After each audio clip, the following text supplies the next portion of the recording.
I'm Jim Check. You're watching Now Media and the Really Big Show. With me, Ian Burns, in our nation's capital. Beautiful day here in the Okanagan. And we got lots to talk about on the Really Big Show. And we're starting to get a good audience, which is great. And some of the negative comments are starting to come, so that's great too. Not that we love negative comments, but by all means, comment away. You won't find that on the other news outlets across Canada. On today's show, Poilievre says Carney's German deal, all show business. Carney's European trip really nets a lot more questions than answers. LNG now viewed differently by the Liberals. And Poilievre said he would fire Macklem. He's coming late to that game. I said he should have been fired a while ago. Youth unemployment in recession territory. More secrets from the Liberals, this time with Ukrainian aid money. Government employees binge on TV. CBC won't share their streaming numbers with that GEM streaming service. Why not is a better question on that one. BC businesses at a breaking point. We did a couple of good interviews there, and we're going to talk about that a lot more here on the Really Big Show. We're going to kick it off, though. Carney, on his European trip, he also stopped in NATO and said that he would extend the NATO mission in Latvia for 3 more years. We talked about that a little bit yesterday, saying that, if we have 1,200 troops in NATO, that means we have to have about, 3,600 at home so we can rotate them around. But, we have a tough time filling in the complement. And then, if they're talking about boots on the ground in Ukraine, and then they use the Canadian military a lot for firefighting as well. I mean, it's not an easy job, really, is it, to go there? And you're on the border with Russia right there in Latvia. The Russians still have a bit of an imperial eye cast on the Baltic states, Latvia being one of them. So, bit of a risky job. But I thought the interesting thing is, when he announced this, right away my thought was, with what gear? Not just where they're going to get the soldiers from, but what equipment are they going to use? And then Murray Brewster, who in my opinion is one of the best legacy reporters that remains at the CBC, immediately he's come out this morning with an article headlined "Canada scrambles to fill equipment gap as it extends Latvia mission." So sure enough, they don't have the equipment, do they? And it's a very interesting article, actually, talking about all the old kit that they have. And yeah, it's just as with everything with the Canadian military lately, it's potentially embarrassing, isn't it? It's a potential fiasco waiting to happen. Yeah, we talked about a while ago there too that they have 300 Canadian military that defend an area in the north here 7 times the size of France. And I think we did the story a while ago that the sleeping bags, you could get better ones at Canadian Tire. They weren't even good enough for the winter. So, I mean, we're under-equipped, underpaid, and no attention paid to our military. But $2 billion he re-announced there that he's going to give to Ukraine for drones. Something that you'd think we would want. But, I mean, I understand, obviously, it makes sense that we would give them to Ukraine. They are in a sort of life or death situation. But, yeah, I mean, you're talking about a lot of unguarded territory or barely guarded territory. I think drones would be quite useful, wouldn't they? But I don't know. But I have to recommend the Murray Brewster article talking about sheds filled with Leopard 2A4 tanks, many of them from the late 1980s. It's just like, well, I mean, then again, I don't know. I mean, the Russians apparently are sending in kit from the 1950s to go and actually engage in warfare in Ukraine. So I don't know, maybe they would be advanced by Russian standards. Well, let's listen into Mark Carney talk about the military, and they're talking about buying some more subs, because the subs we do have 4 diesel-powered subs, and we bought some of them from in a UK garage sale, and I think we were sailing 2 of them home from UK when we bought them, and I think that was a long time ago as well. And both of them lit on fire as we were sailing them home, and we asked for our money back, and the UK said, no. It had a bumper warranty on it, since we couldn't see it anymore. That was your problem. And I think only one is in service. But let's listen to Mark Carney talk about, they're looking to purchase more submarines. And this time, I think South Korea is one of the places they're looking at.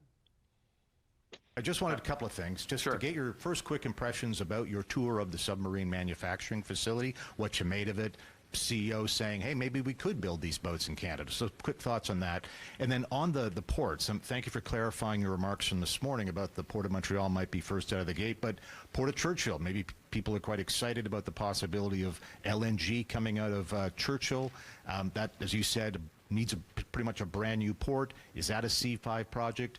And what is it about these ports that get them to the top of the list? Easy to do, you'll get the approvals. A couple of things on that would be great. So let me say a couple of things, and let me preface I'm going to answer your question best I can, but I want to preface it from with the following important point, which is we are running a process. We're running a transparent, open, fair process. We had two bids, the German-Norwegian bid that we visited today, and also a Korean bid from Hanwha that made the bar in terms of the capabilities and clear. And so we've accelerated the process because of that. That's the first point.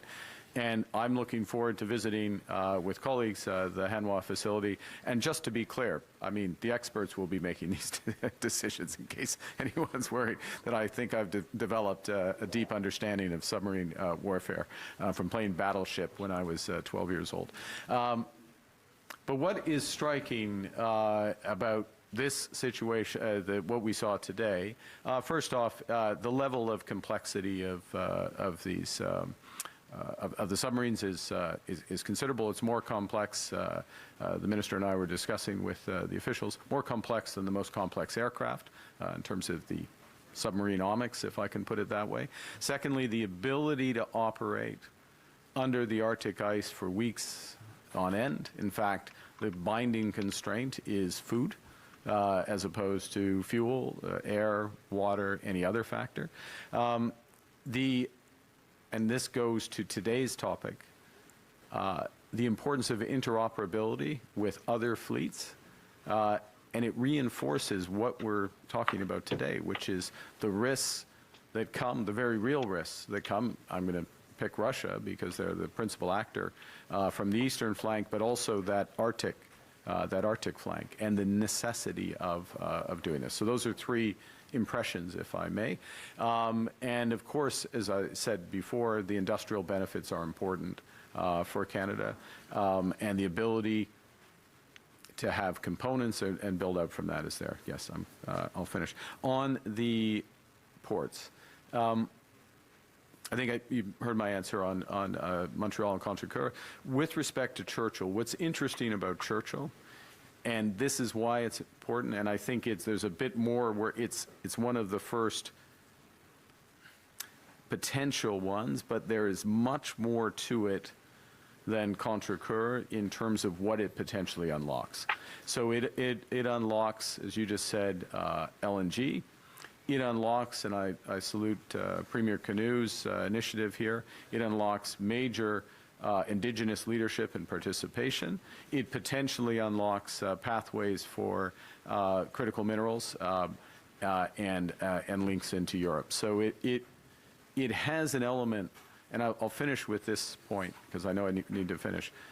What are one of the elements that get projects up to the level of national interest? Diversification. Diversification across provinces, diversification of market. Are you still awake? My little daughter, who isn't 2 yet, will be 2 in a few months. She has this silly little thing where she goes because she's learned that means sleep, and that was spinning in my head. It was just on repeat. She's like, but I mean, I did perk up when he used the word submarineomics. That was a good one. I think that was a highlight there. But I mean, God bless the man. He just seems like he's freewheeling, doesn't it? It just seems like he's just making it up. I mean, anyone that's been to university or even like high school, and you see somebody get asked a question, they don't really know the answer. That's how they answer it, isn't it? Every time. It's like it's quite funny to see, but it's also sad, isn't it, when you think about it? Keep adding words, and and then plus then you try to dialogue to make a buddy with the reporter there. Thank you for the question, and my Battleship days when I was a youngster. What does that happen? What is he on about?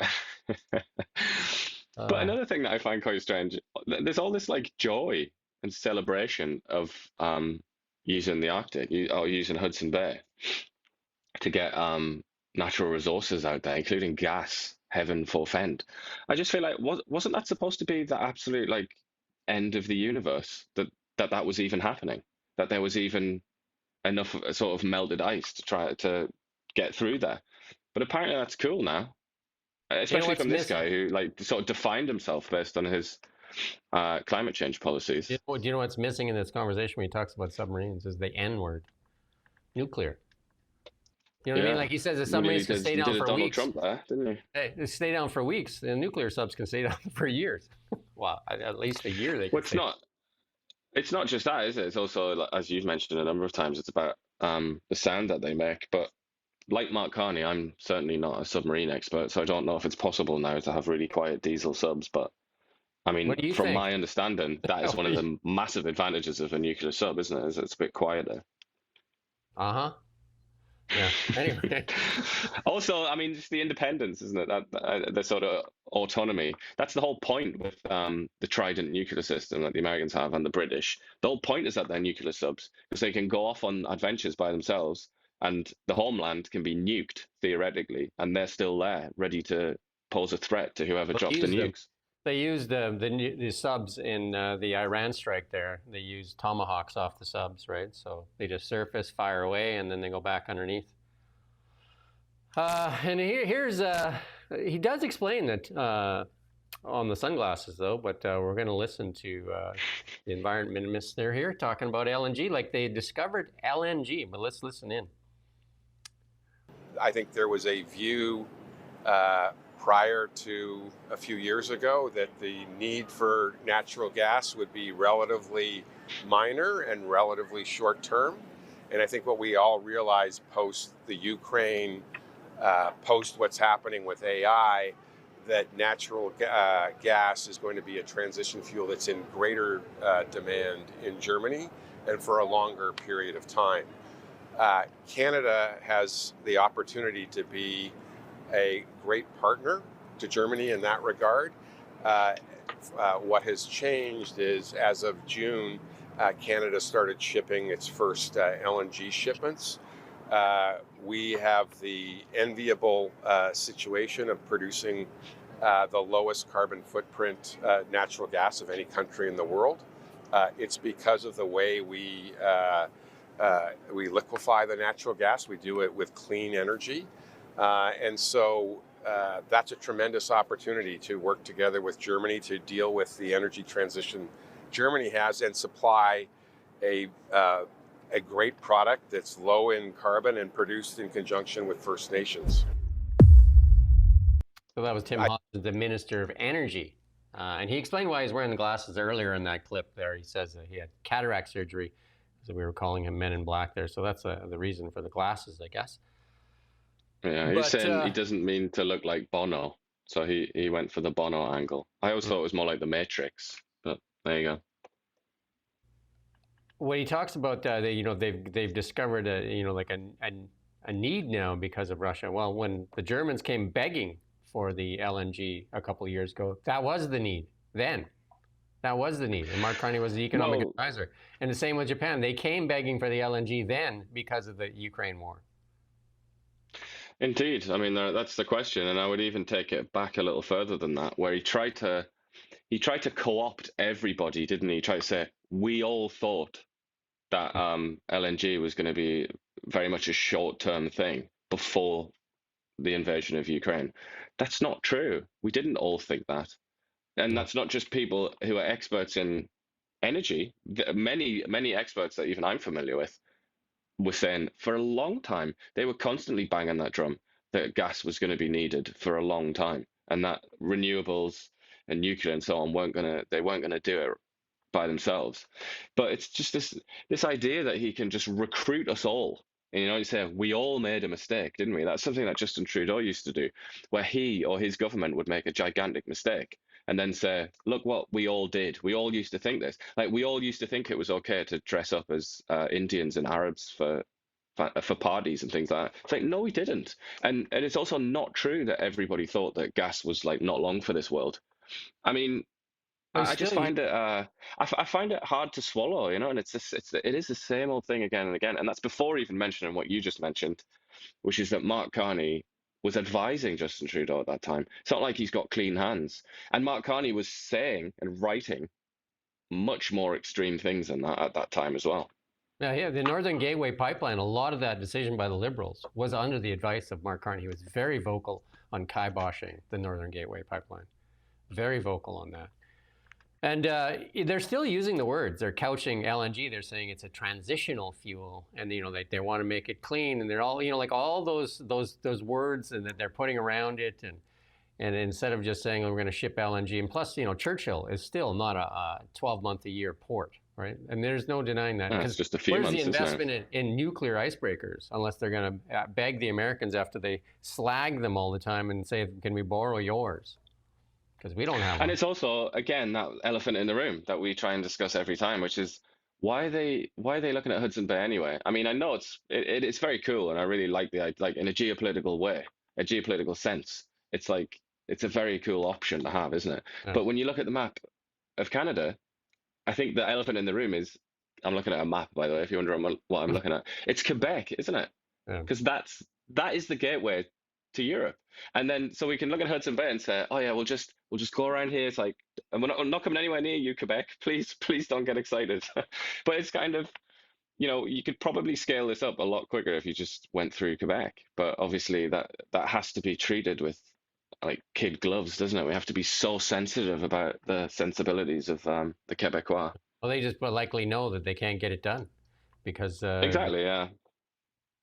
And Pierre Poilievre put out, said much media hype about Mark Carney signing that joint declaration of intent, and that's because that is in the print there. What does it mean? He says nothing. He says read the fine print. It's just not legally binding. And the Germans were asking, and we played it yesterday. They were asking, like, what can you do now?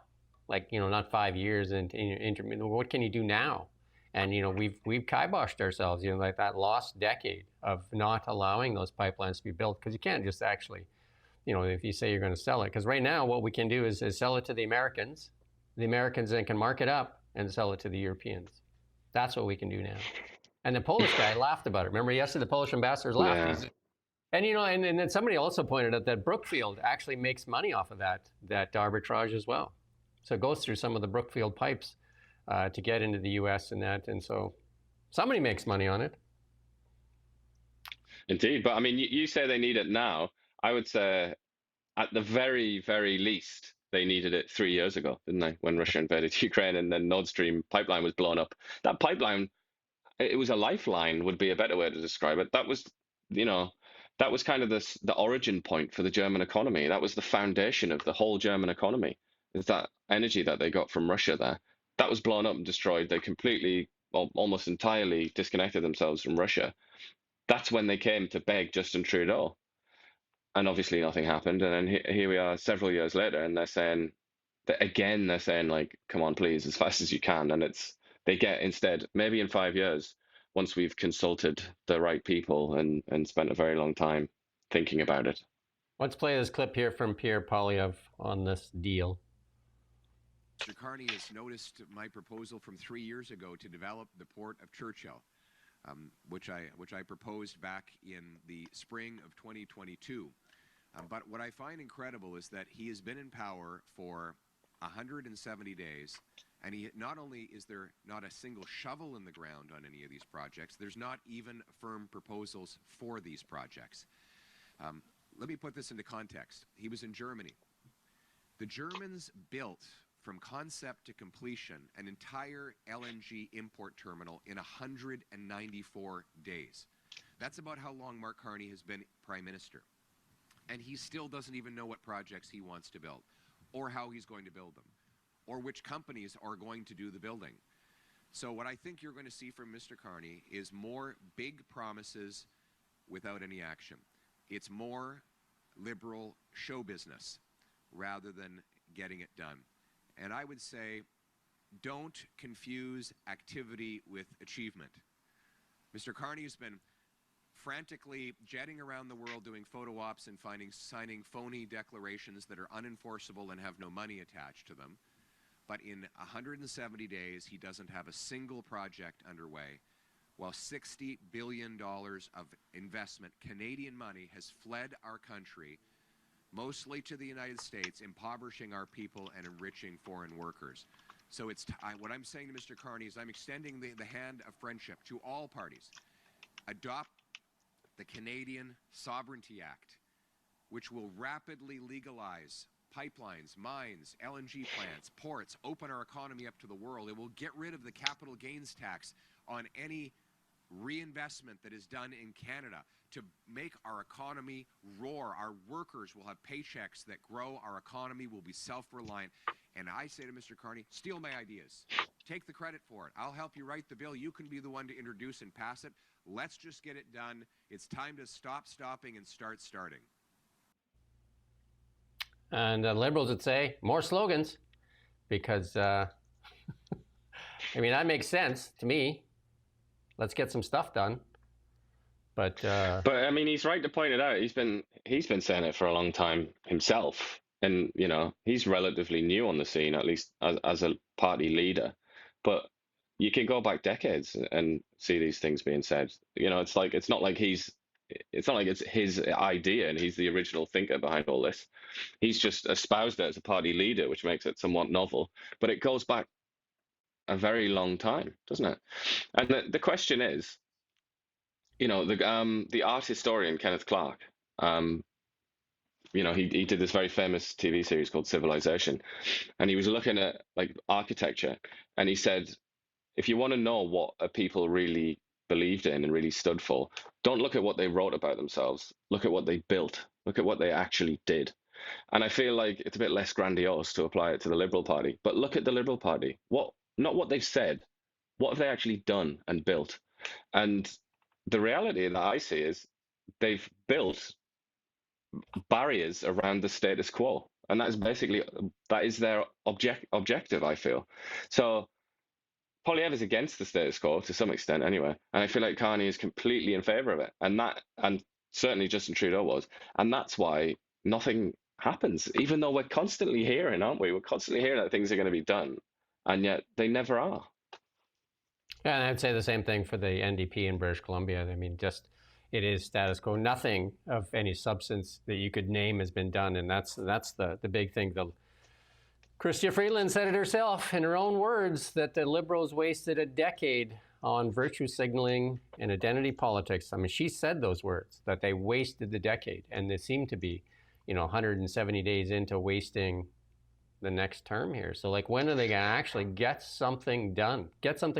Like, there's a lot of pressure, I think, and they're going to announce the thing when Parliament opens. Supposedly they got a plan, and they're going to do things. We're going to see if it's just a plan to plan, or if it's an actual something is going to get done. I'm going to bet on it's a plan to plan.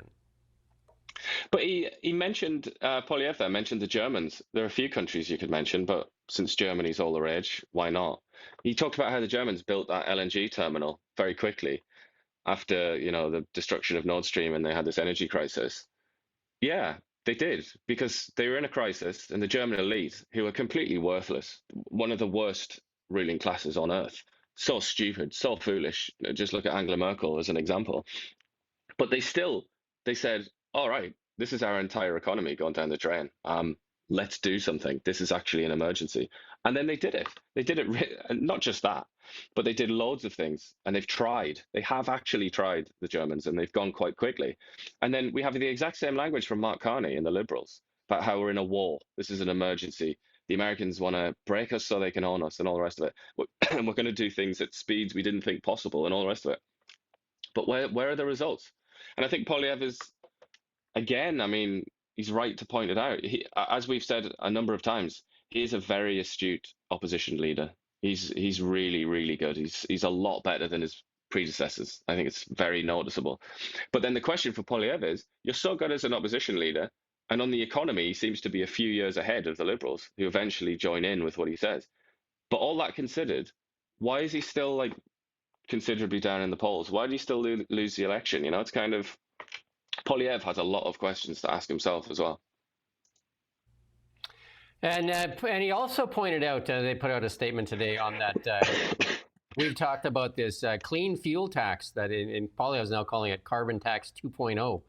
And we've talked about it in the past that they're going to, this clean fuel tax, it's another carbon tax hiding in a different name. They love to rebrand things. That's what the rebranding is kind of a theme of today. We're going to talk about a little bit later too on rebranding, but they're rebranded this thing and it's going to add 17 cents a liter by 2030. And that's according to the outgoing PBO office there. The announcement comes as Poilievre affirms his top priority for fall. So he's going to go after this carbon tax, second carbon tax as he calls it, because it's going to add about $136 more per household every year.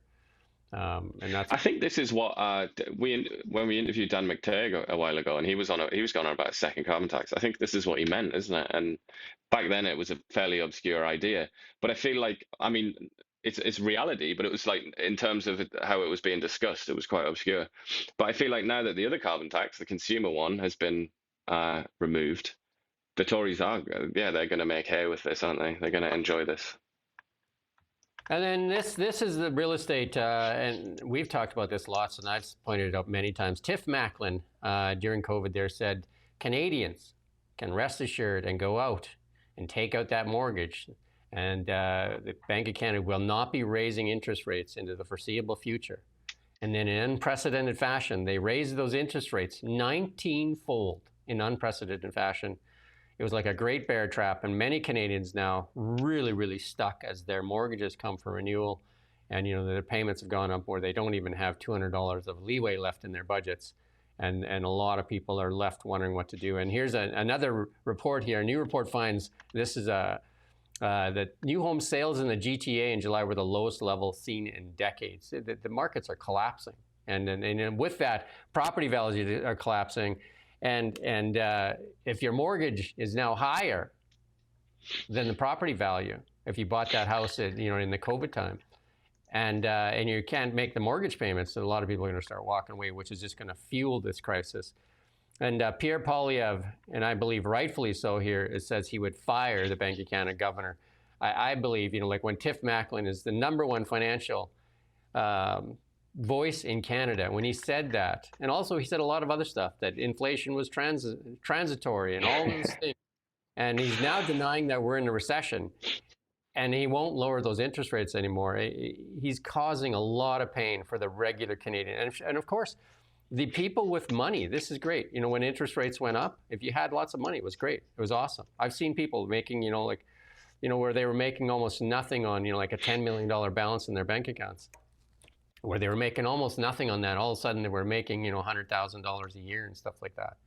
And, it's if you had money. And then also right now, as things drop, if you have cash, it's a great time to pick up fire sale assets as well. So Tiff Macklem should have to answer for this.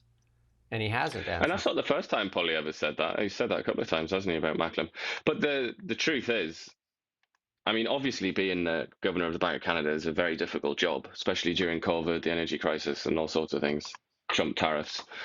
I mean, you do have to acknowledge the circumstances. They're pretty tough. But still, it is true, isn't it?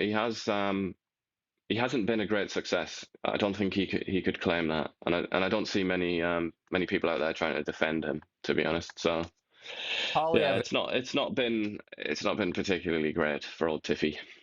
Poilievre's biggest claim on him or slag on him is that he had Justin Trudeau there in his ear, and then they stolen out money for Trudeau's spending habits, and a lot of that is true as well. But I mean, the damage that has come to the average Canadian in their mortgages and in the rent. Because, when mortgage rates go up, rents go up because people don't rent out their properties for less than they can pay their mortgages. So, yeah. Doug Ford's also Macklem as well. And another thing with Macklem is that he was mealy-mouthed on the carbon tax, wasn't he? Yeah, he lied about that as well. And its relationship with the high inflation rate. He was being very circumspect. He's very scared to say anything. He did sort of reluctantly admit that it was contributing to inflation, but I just feel like as a central banker, as like a real sort of leader in economics, should have been pretty easy to find out that the carbon tax and energy like that was having a pretty profound effect on inflation. We've talked about this young man a few times, the Canadian kid, Jack Chappelle. He does a lot of really good videos, and he did a really good one on the North, but he's done this one on the Canadian economy here. We're going to play a small clip here from Jack Chappelle. He does a lot of research, young guy, worth listening to, though. A glorious chart right here. This is a chart from Visual Capitalist comparing real GDP per capita growth from 2014 to 2024.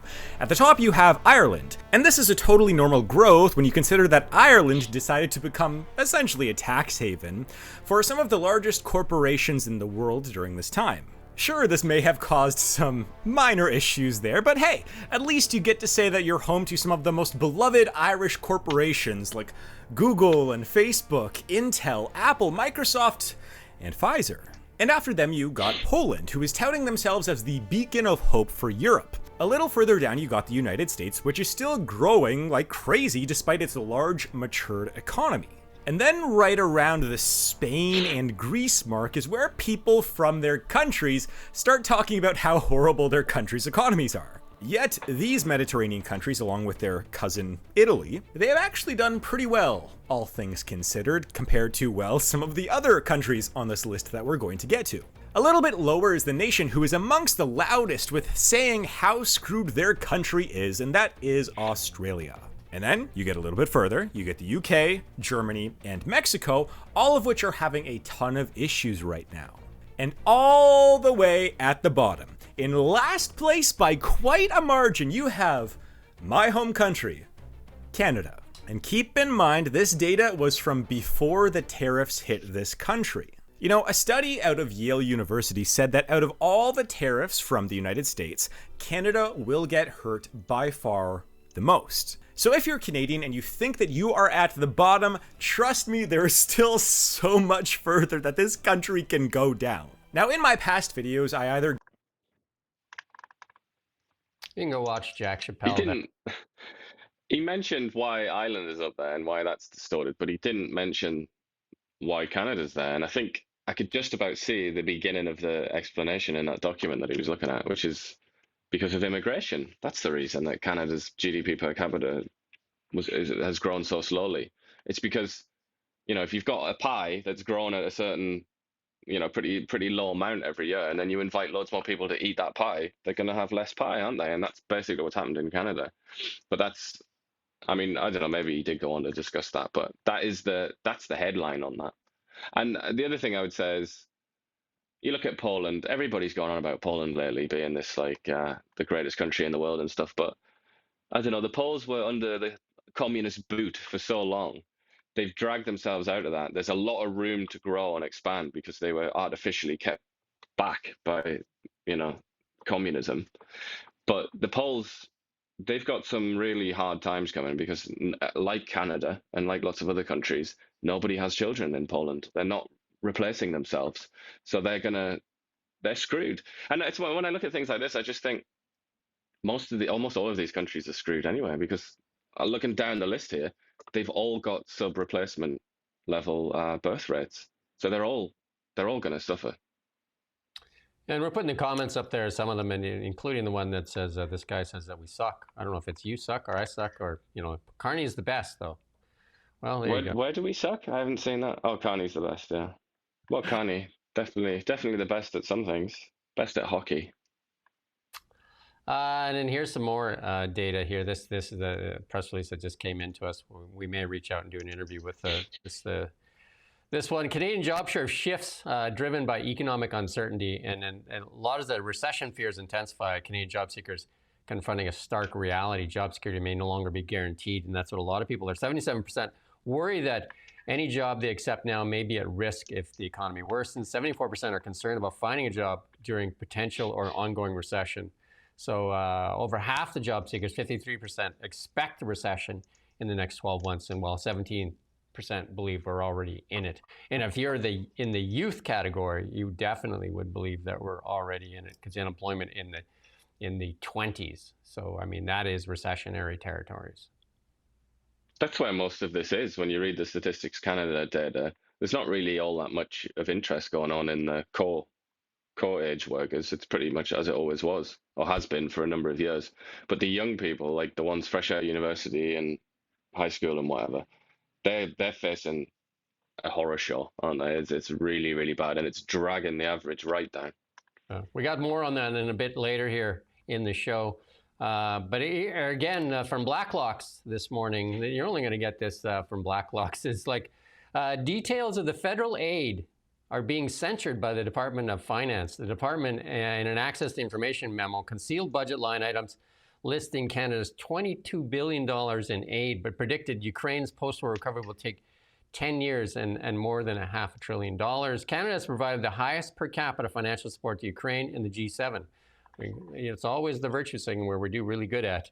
And that's from the memo prepared for Francois Philippe Champagne. Transfers included financial, humanitarian, and other support to Ukraine.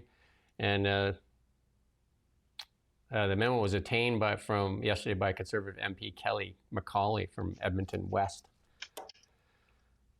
So the memo noted Ukraine is reliant on foreign aid that will total $162 billion. If the war extends into 2026, post-war reconstruction will take 10 years and more than $500 billion, right? So, but that sounds like an understatement, I would say.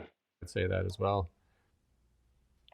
But again, you know, the documents that they provided were all blacked out, all redacted. So why would they need to redact it? It's astonishing, isn't it? Because it's an access to information, you know, it's like a freedom of information request by Canadian citizens who are trying to figure out and tell other Canadian citizens what the government has been doing with the money that it's taken off Canadian citizens. And the government just says, "Nah, I'm not telling you that." It's when you simplify it like that, it's craziness, isn't it? And they as their excuse they say, because it might affect international relations. Another one here from Hollydone at Blacklocks there is here, you're going to love this one. Canada Revenue Agency managers enjoy watching daytime TV in business hours and do not have to account for their time, according to evidence in Labour board hearing. Sports were popular.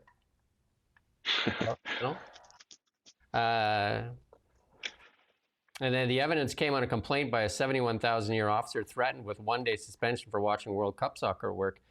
He brought an antenna, I guess that's how it stood out, right, into the CRA office there and connected to a television in the boardroom on the 6th floor to enable employees to watch a World Cup soccer game scheduled during working hours. Well, I mean, that's unfair to have World Cup playing during working hours, right? Got a one-day suspension, which was later revoked.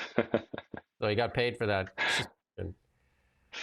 The Revenue Agency has denied senior staff watch TV following the 2013 Commons tabling of inquiry. Ministry that disclosed the management spent $439,000 on new television sets. It's the second largest expenditure of its kind in the federal department.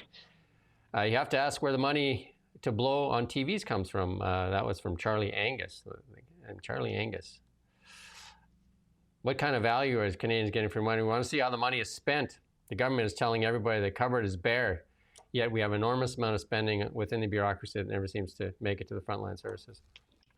Hey, they also cut off Netflix services in a bunch of other government agencies because they were binge watching Netflix. So if they get to work from home, then nobody's going to find out. So we're going to talk about that later as well. And I'm going to do an interview with Dan Elbis on this one here. He's called in, but Canadian Airlines cannot refuse passengers compensation for poor service under the guise of safety compliance, and that's from the Federal Court of Appeal. The landmark ruling came in the case of an Ottawa businessman whose WestJet flight from Regina was canceled due to staffing shortages. Disruption resulting from crew shortage should not be considered to fall in within the safety category, because they get to do that when there's, like hail or something like that, weather events, and that they get to do that, but they're trying to expand, obviously, on what they can call an act of God. The WestJet denied his $1,000 compensation under the 2019 Air Passenger Protection Regulations, stating abrupt crew shortages were a safety issue beyond its control. The airline was mistaken, said the court.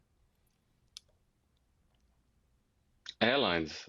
Does anybody love airlines? They are just, their reputation is just absolute dirt, isn't it? The way they treat people when your flight gets cancelled. But I guess they just don't care because they tend to monopolize routes, don't they? So they're not bothered. You don't have an alternative. I would say when WestJet was privately owned by Clive and I can't remember the other guy's name right now. Clive is a local guy here, right? And No, sorry, his partner is the local. Anyway, and then they sold out to a hedge fund, and it basically became Air Canada 2.0. I don't know if anybody wants to comment on that, what they feel, but I mean, flying nowadays on WestJet or Air Canada, you don't really see much difference. It's a duopoly, isn't it? I think it's fair to say. I don't think that's a particularly controversial statement. And it's one of many duopolies and monopolies in this economy, as we've discussed previously. And then we talked about it yesterday that they put out a press release, Canada Post, record quarterly loss. And they expected to do better, though. They expected, because they were doing that appeal, that patriotic appeal, shop Canadian, ship Canadian. And they thought that would kind of like help them, but it didn't. Losses, right now they're saying they're going to record its steepest pre-tax loss to date in 2020, despite that patriotic appeal. Losses would clip last year's $841 million shortfall. Canada Post is on track to post its 8th consecutive loss. 8 consecutive losses. Pre-tax losses in the first year, $448 million. The post office last winter launched a Shop Canadian, Ship Canadian campaign to promote its deliveries over rivals like Amazon and FedEx. And they really need to rethink Canada Post. They need to make it relevant. Management signaled it would seek urgent aid from Cabinet after receiving, you're not going to like this number, $1 billion line of credit last January. That's a nice number, eh? Can we get that? Can we get just a small fraction? I'm just laughing at Shop Canadian, Ship Canadian in light of the deal to buy non-Canadian ships. Yeah. It's quite amusing, isn't it? For that exact sum of money there as well, $1 billion. Someone should ship that notice to Gregor Robertson and Chrystia Freeland. Both of them involved in that, because Chrystia Freeland is the Ministry of Transportation, and Gregor Robertson, for some strange reason, the Canada Infrastructure Bank is underneath him, and he's the Minister of Housing. And both of them, when they were doing this finger pointing, just like, well, I don't know. And then they're finger pointing at EB, and he said he said there was no money in there. Just a great lesson in finger pointing. Retailers, we talk about shipping. Retailers bracing for impact as U.S. will start charging for low-value imports on Friday. And they're saying that, because it used to be kind of like it was okay, anything $800 and under on the declared value when you're shipping something. But it sounds like right now they're going to start charging. And then I've seen out there that many countries have stopped shipping parcels to the U.S. because of this, because it's all going to get caught up in this. I don't even know how they're going to do it with all the parcels. They're going to, like small parcels are going to get nailed with a tariff when they come in. Yeah, well, people have been... At first, when this was announced, people said it's the death of Temu and those like cheap Chinese shippers, because they tend to do that, don't they? Like underneath that $800 limit. Yeah. But now people have started to realize that there are a lot of people, and it's particularly kind of creative people that make art or something, or like ceramics or whatever it is, and they sell on websites like eBay and Etsy and all the rest of it. They sell. Because America is such a giant consumer, they sell like more than half of their stuff to the Americans by and large. And this, again, is not just Canada. So many people have their own little businesses. And if you go on Etsy, you'll see exactly what I mean. And they're all now saying that their business model is basically dead. So I feel quite sad for them, because it's quite a cool thing, isn't it? That you can just sit in your house and kind of, I don't know, do whatever it is, like make necklaces or something, and then sell it to in part the Americans, and now that's kind of going to be impossible.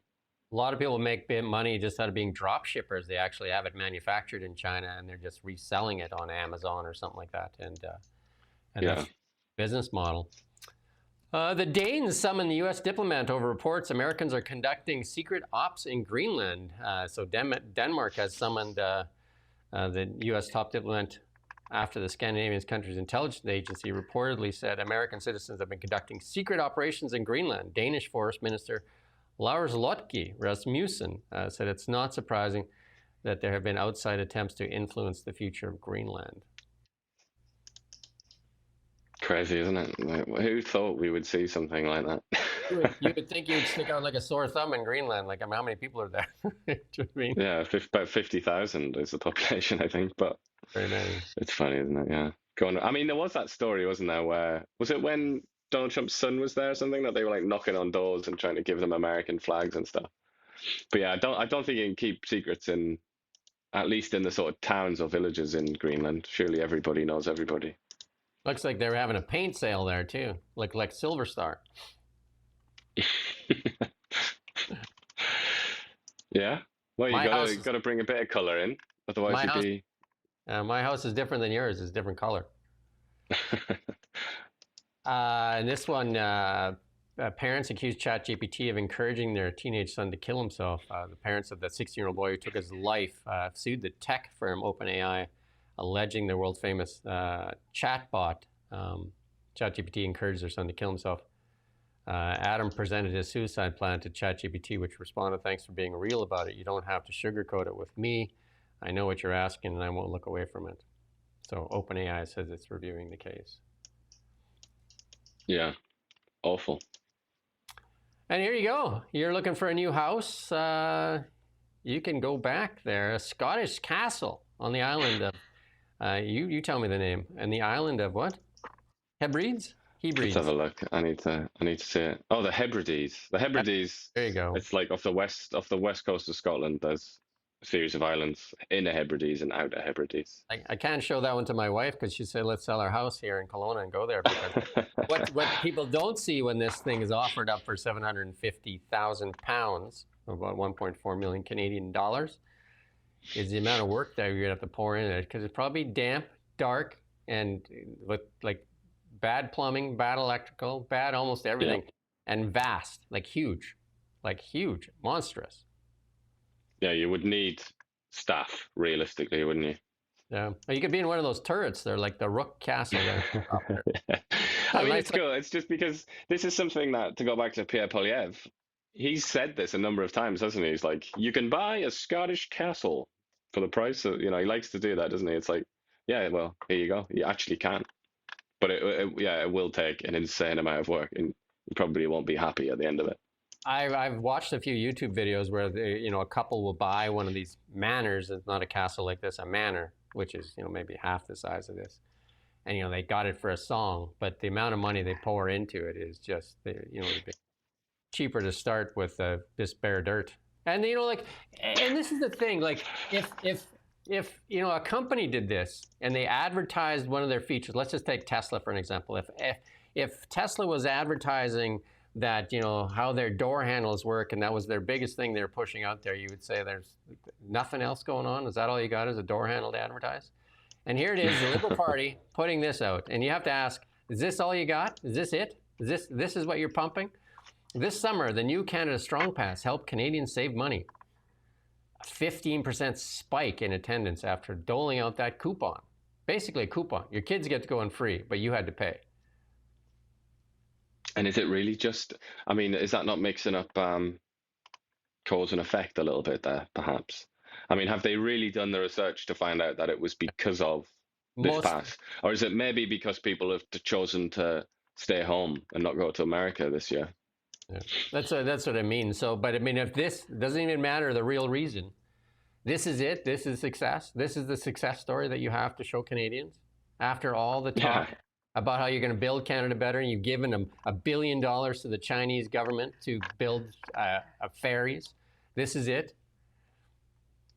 This is it. And that's before you look at missed opportunities now that are literally acknowledged now by the Liberal Party, by the federal government, that they missed opportunities on LNG.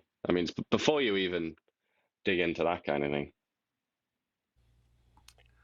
And this one here, we did this story. It's on our site, and this is we actually interviewed Jeremy Heighton from the BIA-BC on some of the stats out there. 74% of business in BC, 74% of business say the conditions have increased for fear and anxiety for staff. 67 businesses surveyed said the street disorder has increased in the past, and then 1 in 5 businesses say they likely won't even make it past next year.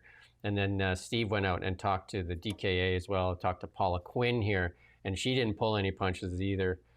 She said they're seeing increased drug and mental health related activity, more homelessness encampments, broken windows, doors, theft, violence, aggression, persistent crime, vandalism, street disorder, and on and on and on. And we did many stories in the past too, like on a pizza place that had its windows broken. Like somebody breaks out their main window, costs $1,000 for the window because they wanted that Coca-Cola that they could see in the inside the store there. And the sad reality is the consequences of their action for breaking that window and getting that can of Coke is better than their current situation. They get caught, even willingly get caught, and then they get like at least one meal, and then they get a warm place to lay down for a bit, and then they get turfed back out there, but the business, the insurance, their deductible doesn't cover it. So like that one pizza place we did the story on in the Mission there, 3 windows, I think, in 6 months. So $3,000. You gotta sell a lot of pizza to make up for that. We got a small clip here to play from Jeremy Heighton here, from the BIA BC. And social disruption. And the reality is businesses in BC are saying it's time for change. 67% of respondents in a recent survey said that street disorders increased over the past year. And specifically, they're citing open drug use, mental health crises, vandalism, and encampments throughout their cities. And so this basically shows us that there is an issue with street management in the province of BC. There is no interagency or interdepartmental communication. You can go watch that interview on this channel that you're watching right now. If you're on our Now Media channel, you can also go on Clone It Down. You can read the story. I think the story is done very well, as that video is embedded within the story. And they're definitely not pulling their punches. And I asked that question, like, in the past, everybody was too scared to really say anything. And then we're going to reach out to the BC NDP and see if they have a response to this, and also to the city of Kelowna. But I mean, a lot of this is problems and issues to do with the decriminalization of drugs, and again, immigration's related to immigration, because like we talked yesterday, a lot of the people in the homeless shelters in Vancouver are immigrants that have displaced many of the Canadians, and where the Canadians out on the trails and in alcoves and different places, and it's just a shame. And this is a Vancouver Sun did a piece here. John Horgan approved BC NDP could be fiscally responsible. David Eby not hanging on to that legacy, though. I mean, BC's into record territory for debt, and it doesn't seem. You're talking about street safety, public safety, and all that.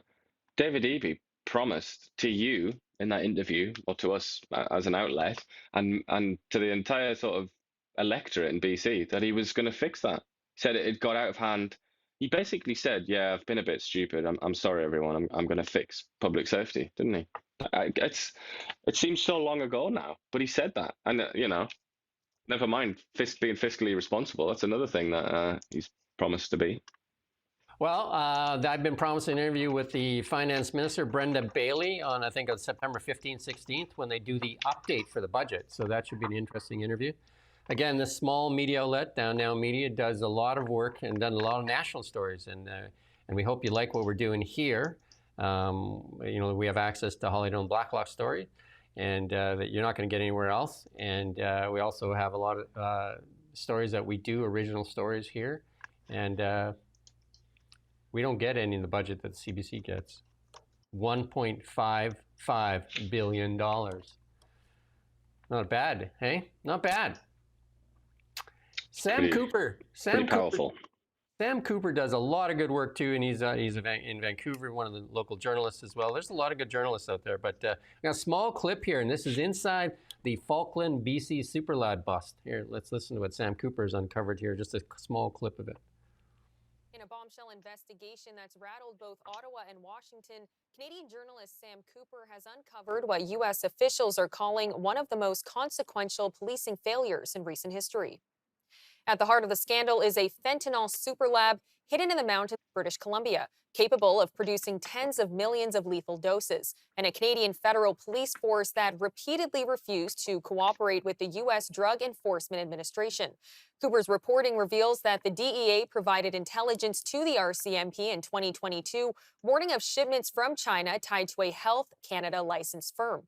Despite this, Canadian authorities refused to act until after the U.S. Treasury imposed sanctions a year later. Even then, the RCMP ran its own investigation, refusing to coordinate with U.S. agents who had developed the original case. In a bombshell investigation. So that Falkland bust was originally from the U.S. They sure took a lot of credit for it. This never goes away, does it? I think this seems to have been like a very, very significant event in recent history, doesn't it? Yeah, if you go find that on Sam Cooper, there's a lot more that's disclosed there. It's well worth your time to go watch again. And if you on X follow Sam Cooper, it's well worth watching and following one of the people that's actually holding the NDP to account here in British Columbia. It's the journalists. I mean, a lot of people complain. We're going to try and do an interview with a few of these X people.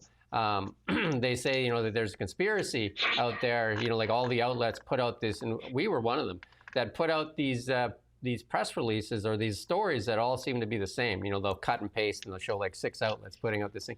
That's the Canadian press feed, and a lot of outlets subscribe to that CP feed. And and those stories tend to be more left than anything. And like a lot of them, people didn't trust them.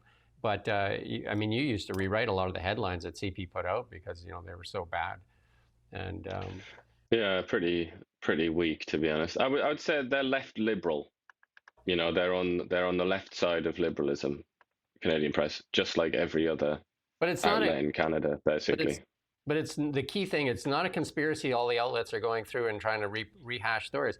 They've been crippled by things like Bill C-18, where they rely on CP. So then, instead of like having their own journalists do these stories, they just buy the CP feed. And like half their stories, like if you go on many outlets, half their stories are from CP. And if you look at CTV, not only do they regurgitate CP stuff, they also do Associated Press, Reuters. Most of their stories come from feeds, which are like easier to kind of influence, like CP, Reuters, AP. And here goes CBC. CBC has ignored an order from the Information Commissioner demanding they disclose the subscriber numbers for their CBC Gem streaming service, which they get money for. How many people watching it? Do you know of anybody that watches Gem? Because I sure don't. No. I'm sure there's somebody. There must be someone. Well, you know who watches? The guys that work for the government, they're watching. Actually, they probably don't, right? They're probably watching sports. But yeah, so they don't want to disclose it because if you probably have to disclose the amount of money that they get for Gem next to who's watching Gem, it's not going to look good. And they're going to say, it's not in the interest of the Canadian taxpayer to see how badly they've used your tax dollars. All it's going to do is cause people to complain. That's what they said about when they gave themselves a raise. When Catherine Tate there, she said, like, we shouldn't do bonuses. So we just added onto the pay because Canadian taxpayers are not really have an appetite for large bonuses for CBC. So they just took the bonus and just put it onto their salary. And then no more bonuses. A permanent bonus. Permanent bonus, yeah. So then, hey, the Canadian taxpayer, does everybody feel better now? Because that's what happened. So as long as you feel better about it, that's great. And here's one. City of Ottawa require, and this is a thing that's starting to go around. City of Ottawa require all employees in the office 5 days a week starting in January. And here's some reaction for you. Forcing workers to commute into the office 5 days a week rather than offering some modest flexible work arrangements, giving employees a choice is a poor decision of quality, life, productivity. Of course, people that have enjoyed this for the past, what is it now, 5 years almost? Yeah. A bit longer. Yeah. The federal thing is still 3 days a week. And we did that story back in December that the DND, only 80% of them didn't even show up for the mandated 3 days a week. Yeah.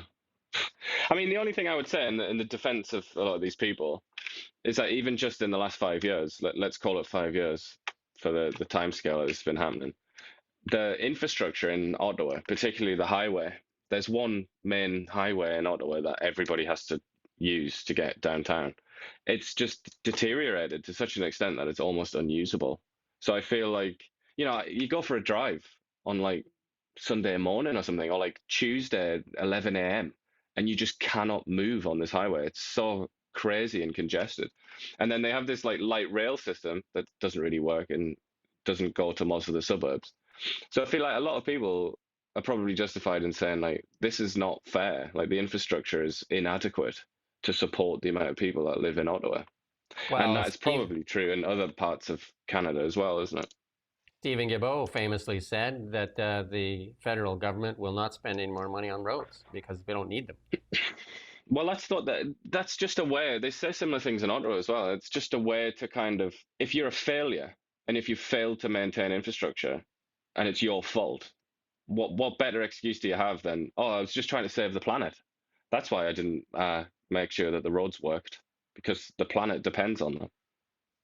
Here's some job watch data this Michelle Rempel-Gardner has put out here. Calgary unemployment, 7.7%. The Alberta youth employment, 20%. But at Calgary, Tim Hortons wants to fill a job for temporary foreign workers at $36 an hour. And the Liberals are going to let them. It's a pretty good deal, eh? Yeah, mad. You see things like this in America as well, don't you? Like they go on about H-1B and how it's like the best and the brightest, and then in America they publish them all. You just see the kind of jobs that have been. It's stuff like this, like fast food. If you go watch that full Jack Chappelle interview, it'll talk about what I've talked about many times: is that world organizations have accused Canada's immigration policies to modern day slavery to get in a bunch of a few businesses have been campaigning hard to get cheap labor so that they don't have to pay, a labor that, because it's a demand supply thing. So if there's you have to pay more to get people to do the jobs you don't think they'll do. But so they just scream for more, cheap labor. And they got it. They got just tons of it. Part of the class war, isn't it? That's been going on for so long and has gone on so successfully. And, and here's the thing, a new report out of CIBC says the current youth unemployment rate is at levels typically only seen during recessions.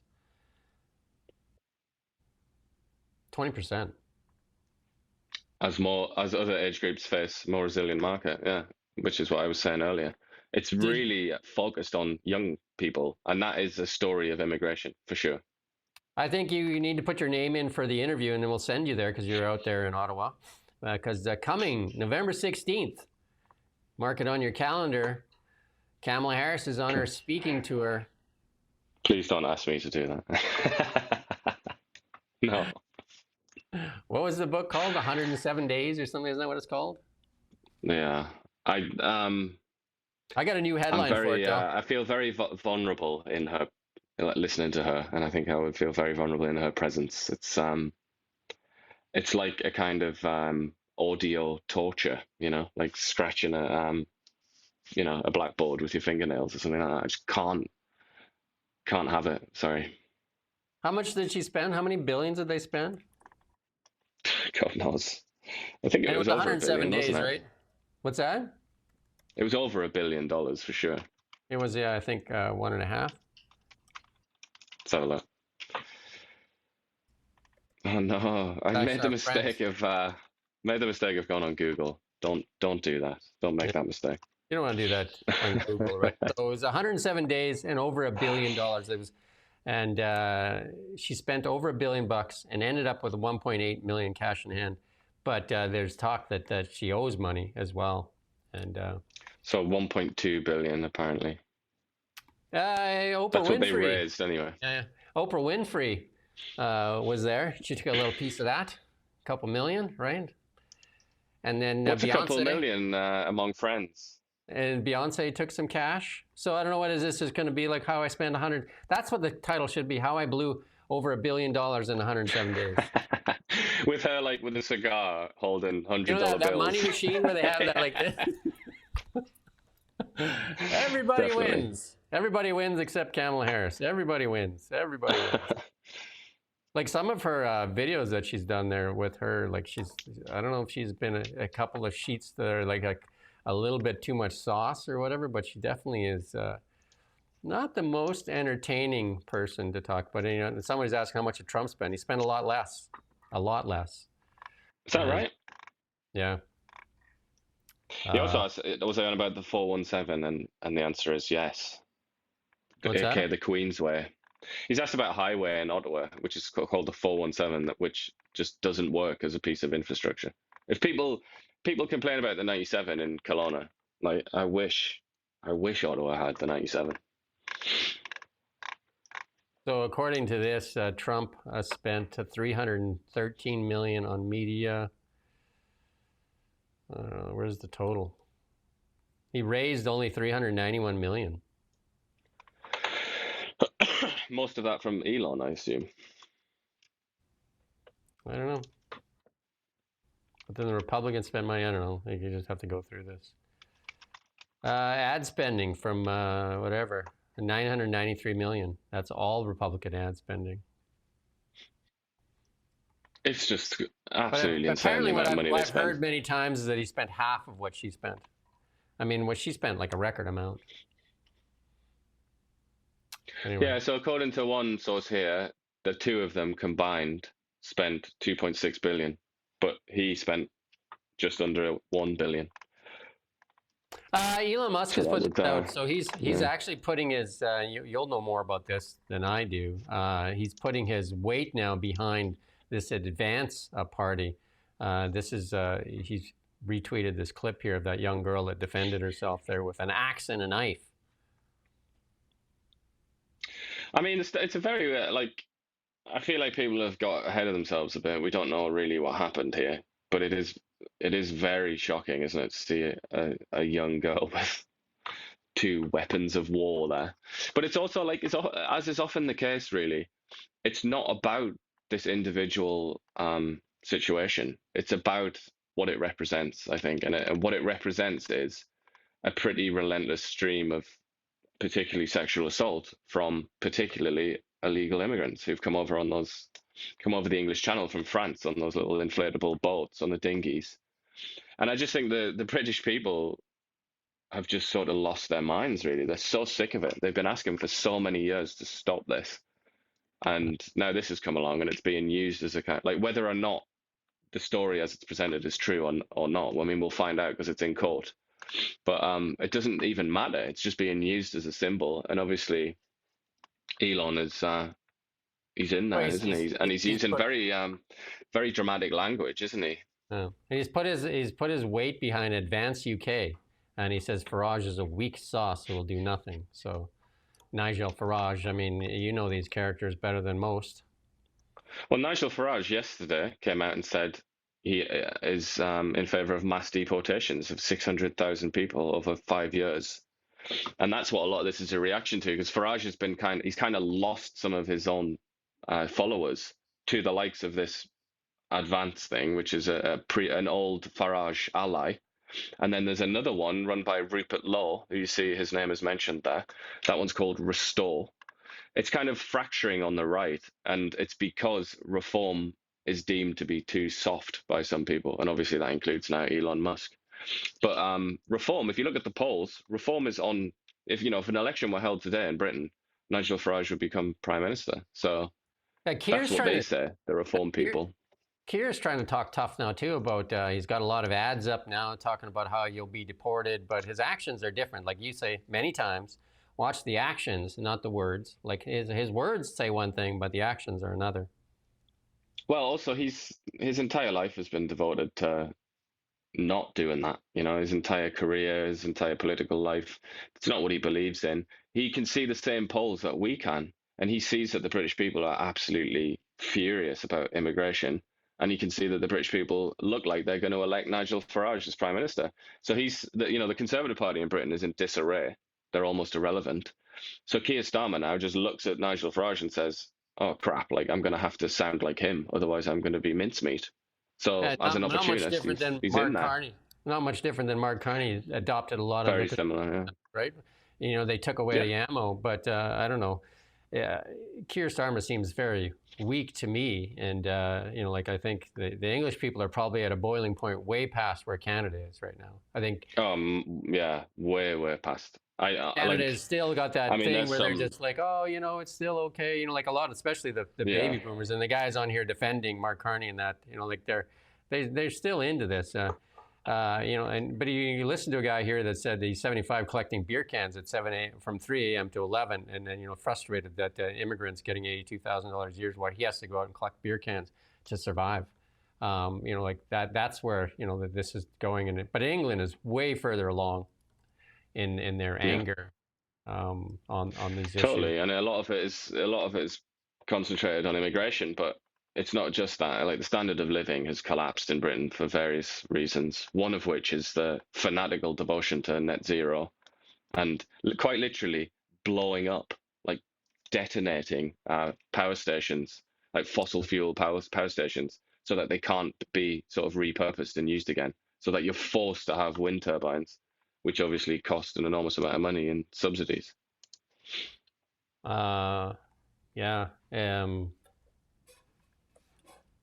I just want to look at something here. Somebody is saying that Dr. Wally there had a comment there about hydrogen. And, like for me, hydrogen, if you just have to go look at the Canadian stock, that is the hydrogen bellwether here in Canada, Ballard. I've invested in Ballard in the past and sold out there. And if you want to talk about the future of hydrogen, go look at Ballard's stock chart. That's the future of hydrogen. And, it's nasty. So Dr. Wally Barthe, poster child for green hydrogen. Hydrogen still takes more energy to create it than it gets for you. It's inefficient, and really hydrogen acts as a battery. It's right now, I mean, you take LNG or you take excess electricity and turn it into hydrogen, but hydrogen has so many other issues with it. Elon Musk has a lot to say about hydrogen as well, and none of it good. Speaking of Elon Musk again, this is not a lot of people are watching. This is what gives you faith in society again. Look at this thing here. We got the liftoff of Starship. Let's play this clip here. T-minus 10, 9, 8, 7, 6, 5, 4, 3, 2, 1.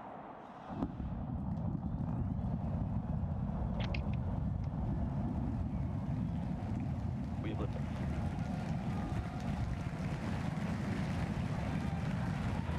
Vehicle pitching downrange.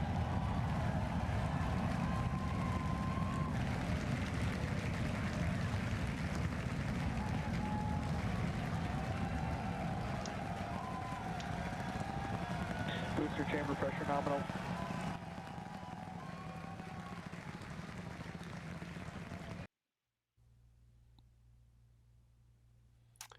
Yeah, so that's the Raptor motors on there. And then this is a reusable rocket. This is Starship. This is from SpaceX. And that's both the booster and the rocket comes back to Earth. And compared to the Apollo programs, the Saturn V, it was built to get to the moon and back, no reuse. And it flew 13 missions, 67 and 73. And Starship can carry 100+ people. Anyway, they put, Elon Musk loves to be like a comedian a little bit. He got Starship up there in orbit, and then the command was, Hal, open the bay doors. If you can remember the Odyssey space mission with Hal. So they were doing a kind of like a mock-up of deploying Starlink satellites, and Hal opened the bay doors and ejected some mock-up Starlink satellites, right? And he didn't kill everyone, so that's a bonus. Well, there's nobody on this ship, but oh yeah, Hal. Yeah. So sorry, it's a spoiler, isn't it? Maybe somebody hasn't seen the film. And let's do crackers. Let's get cracking. Cracker Barrel decided, this might have been the great marketing scheme. Cracker Barrel, the CEO, Julie there, decided to change she wanted to get all woke and change the Cracker Barrel logo from Old Country Store to Cracker Barrel. And the stock got hammered. And, even Donald Trump jumped in on it. And guess what, though? Cracker Barrel says, the next one, we thank our guests for sharing your voices and love for Cracker Barrel, and said we would listen. Our new logo is going away, and we're bringing back the old Cracker Barrel logo. It reminds me of Coca-Cola. Remember when Coca-Cola went to New Coke? They did that rebrand, and they did New Coke, and they got all this attention, because Pepsi and Coke used to spend a ton of money going after each other, right? And so they just rebranded this New Coke, new recipe and all that stuff. And backlash caused them to keep the New Coke and the old Coke. And they ended up with twice the shelf space. And, some people later said, wow, what a brilliant move. And maybe this is it, because if you look at the stock chart of old Cracker Barrel there, and pull it up, sooner or later, is it coming? Terrible. Wow. There you go. And there you go. So there's the new logo and the precipitous drop. And there's like, and we're going back to the old logo. And there you go. So Cracker Barrel got himself a lot of free attention with this, you could say, this true. misstep, or maybe a really well-planned event. If I was Julie, I'd start taking credit for it before they start asking for your job. If I was Julie, I'd say, this is one of the best marketing events that we've ever done. We even got the attention of the United States president. But what's woke about the new one? Is it just because it doesn't have the word country in it anymore? Is that it? Well, the new one doesn't have the old man. Right. So old men are out in the new woke utopia. Apparently. Or is it the barrel? Does the barrel offend people? I just don't get it. My observation is like purely aesthetic. Like look how ugly that new one is. It's just like a weird sort of shape with the words Cracker Barrel in there. It's just so boring and lifeless. Whereas whatever you might feel about the other one, maybe it's a bit overdone or something, but at least it's got something to look at. It's got a barrel. It's got a man on a chair. I can tell you right now, That's there's marketing outlets right now looking at that. How do we get attention to our brand? Like, look at what they did with Sydney Sweeney. Like, I mean, Sydney Sweeney is a household name because of, the reaction that they got. Well, she's pretty easy to employ, it seems like. She's done loads of ads. That's So what I mean. that's probably what they should do. Just get her on. Yeah, put her next to, get rid of the old man, put Sydney Sweeney next to the Cracker Barrel. We did the interview with Jeff Evely, the guy that walked in the forest there in Nova Scotia and got to himself that $25,000 fine plus another $3,000. Like, don't forget James O'Keefe there. You're going to get another, I think it's like $3,800 in what's called victim services fees and taxes that get added on there. So it's not just 25 grand. The fine is 25 plus, some other fees. But James O'Keefe has got attention to him. He ran that. What was that show that Veritas Group, right? And he got fired from the Veritas Group. Yeah. And then, but he's up here trying to get some attention. He's got like 2 million followers on X. So he's doing this. We're going to play a small clip with James O'Keefe here trying to get some attention. OMG, and this is walking into the Canada woods on purpose for a $25,000 fine. There it is right there. Stay out of the woods. $25,000 fine. Oh, there's a DSLR worker. There's a worker right there. What happens if we go in there? $3,000 fine. We don't have anything to start a fire, though. Doesn't matter. You want to break the law.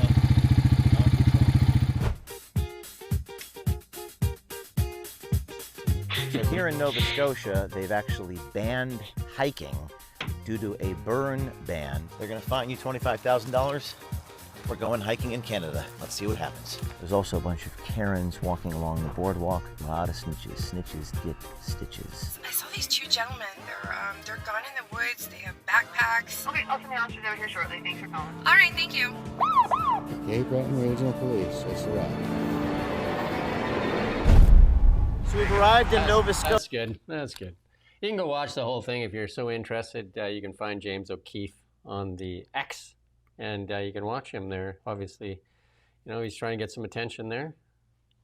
That's what they look for. I mean, it's a civil disobedience, isn't it? This looks a little bit crass and sort of commercialized, but whatever. I mean, civil disobedience has been crucial throughout history, really, hasn't it? For trying to push a just cause. And, New Brunswick just pulled back I don't think there. it's controversial to say this is a just cause, isn't it? Trying to push for the right to walk in the woods, for God's sake. New Brunswick pulled back. You're allowed to walk in the bush in New Brunswick now. Nova Scotia still has it in effect. But New Brunswick has pulled it, I think, today. So you can go back into the bush. It's absurd. It's completely nuts. And I'm pretty sure that we're going to be hearing about how everybody involved in this decision was actually not responsible for it. It's going to be one of those, isn't it? Where it's like, oh no, it wasn't me, mate. Well, This is just craziness. We talked about it the other day, how the firemen's union said, this is not climate change, guys. This is caused by mismanagement of the forest. This is government mismanagement of the forest. We hear that here. It's the same thing here in British Columbia. Mismanagement, no mitigation. And the Forestry services, and we've done so many stories on Forestry here and interviewed so many people on Forestry. And that they finally, in an interview that we did with David Eby there, he talked about it too, that they need to do better. And so they put together a task force or a committee and of people, talking about management of the forest. And what was the reaction from industry? Not enough representation.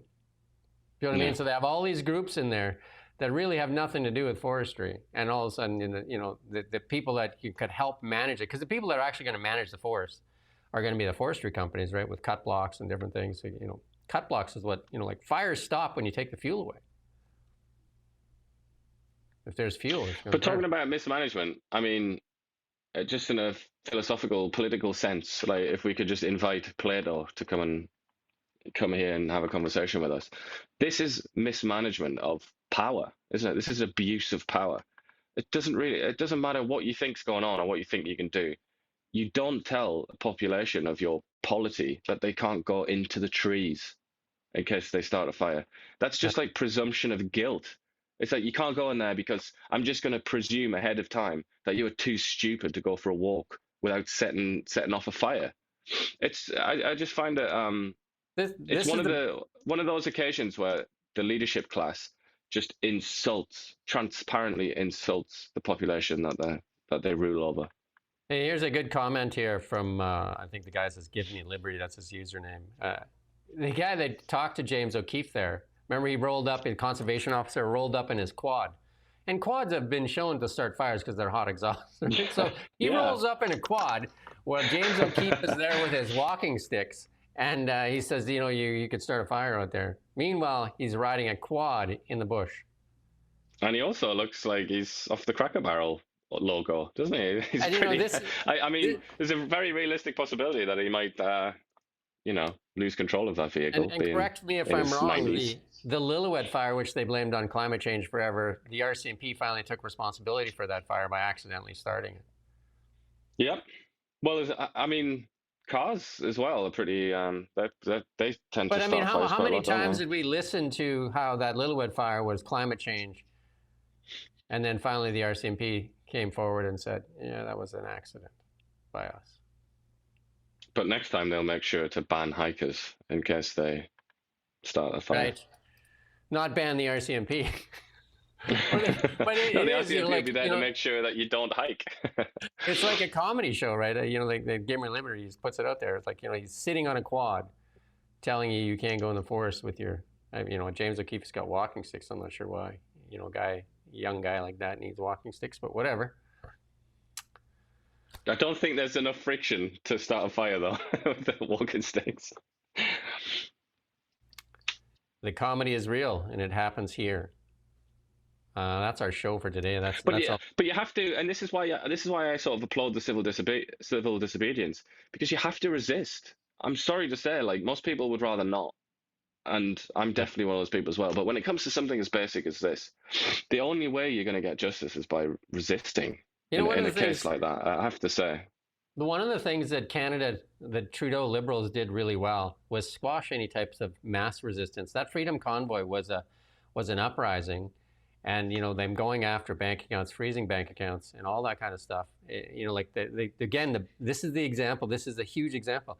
The $250 that the bakery donated from Victoria there on the island. I'm not sure if it was Victoria on the island. Donated $250.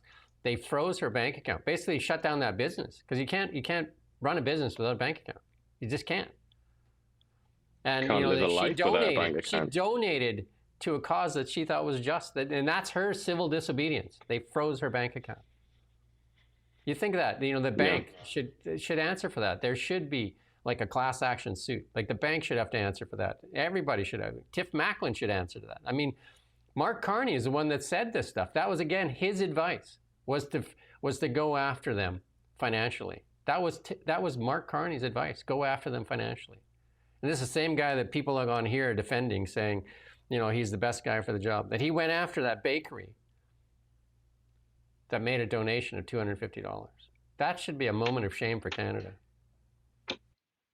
Well, it's abuse of power, isn't it? It's doing too much with the power that's entrusted to you. to the point where you alienate large sections of the population. And sure enough, that's exactly what that did. The It's an reaction abuse. to the trucker protest has alienated a huge amount of people in this country. And I don't know how you're ever going to win them back. You know, like they're not coming back to the table. They are so jaded, and they're so disgusted by what happened then. And this is another example of that, where you're gonna drive people crazy. Yeah, that's our show for today. We appreciate it if you'd like, share, comment, do those things. And a lot of the stories that we do on a daily basis with our newsroom is on colornow.com. And we appreciate you. And we'll be back tomorrow, 9 a.m. Until then, thank you for watching Now Media. We don't just report the news. We live here too.